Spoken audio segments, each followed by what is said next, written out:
Yo, my people, man. What's good, my people? Hear what I'm saying to you, man. I need to chat to you lot, man. Hear me, man. I got this uncle, yeah. I'm Nigerian, yeah. I got this uncle, yeah. My man works in them alcohol dependency places. You know those places where you might have come out of jail, you've got a drug problem, you've got alcohol problem. They put you up in this hostel. It's high risk, you know what I'm saying, yeah? So he works in there. So a couple months back, my man was telling me about this youth called Leroy, yeah? Jamaican youth, or West Indian youth, yeah? And my uncle was struggling with this youth, fam. My uncle was like, I can't take this man, I can't take him, I can't take this guy. This guy threatened me, da-da-da, da-da-da, da-da-da, like bare negativity, cuz, yeah? Nothing but negativity, fam. I can't stand this guy, da-da-da, he doesn't like me, he's always threatening me, telling me that I want to call the police for him. That's what I want to call the police for him, da-da-da. I want him out of there, The guy, he has no respect, da-da-da. And I said to him, listen, I said, you're an African man, yeah? I said, this guy is a man that's struggling, he's on his face, yeah? And you got to understand, this divide of this African thing and this West Indian thing, enough is enough, man. Because it's just a level of understanding and an overstanding that we all need. That's all it is, man, yeah? So, my uncle's doing all this, talking all this talk, yeah? So I said to him, right, I said, uncle, like, do you know what's going through that man's head?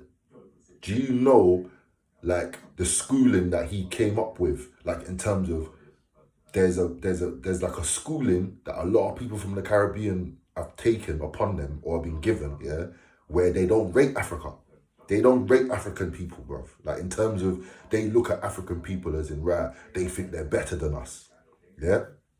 And that's facts, like, that's facts. There's bare Caribbean people who don't even want to have the conversation about, right, I'm African and da-da-da-da, yeah? Let alone you being African and they're going to show you love. No, they ain't showing you no love. Like, you're getting a cold shoulder, yeah?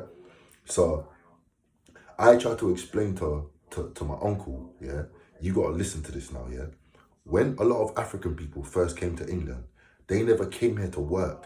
They came here to educate themselves and higher learning. That was the objective when they came.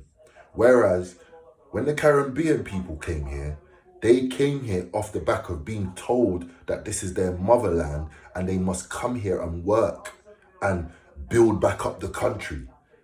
That is two different perspectives. So you got to understand, when the whole Windrush thing is crushed and the reality of what's really happening starts to come to fruition, as in, these people don't actually like us. These people don't want nothing to do with us. This isn't actually our motherland. We're just here, and to a certain degree, we're kind of lost. Like, loads of our youth are becoming uneducated. Like, what's going on? This is what's going on. This is what was happening within the Caribbean community, because they never came here with the sole intention to educate themselves and just get higher learning. They came more with the intention to work and build up their mother country. No Nigerian came here or Ghanaian came here to build up the mother country. All Africans, 90% came here to educate themselves, to go school, yeah, to get a better life. But it was always book first, school first. So you got a clash of cultures, a clash of mentality, a clash of thinking. Do you understand? So we just need to communicate. We just need to talk. We just need to come together. And the more we come together, like my cousin, he's probably one of the only cousins I have in this country. Like, he's married to a Jamaican girl. They've been married for years now, got 3 beautiful children. That's what I'm talking about. We have to come together. And when we come together, man will see love, man will see progression, man will see so much beautiful things happening. Now, that same guy that my uncle was complaining about, they're like this now.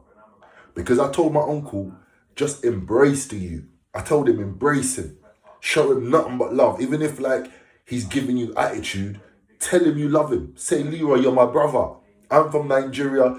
You're originally from Africa. We're brothers, Leroy. And keep on giving him that energy. Fam, they're like this now. Where my uncle must have hurt his arm, yeah, ironing or something. When he came to work, Leroy nearly brought down the whole building for my uncle, bruv. Leroy said, let me know who hurt your arm. I'm going to go look for them now. I'm going to end them. Who did this? Who did this to you? This is the same Leroy that wanted to mash up my uncle a month or two ago. But just because of some communication and some different type of thinking, they're locked in. So all I'm saying to you is this Caribbean thing, this African thing, let's get locked in, man. It's nothing but love. It's your brother, OX Monica Son.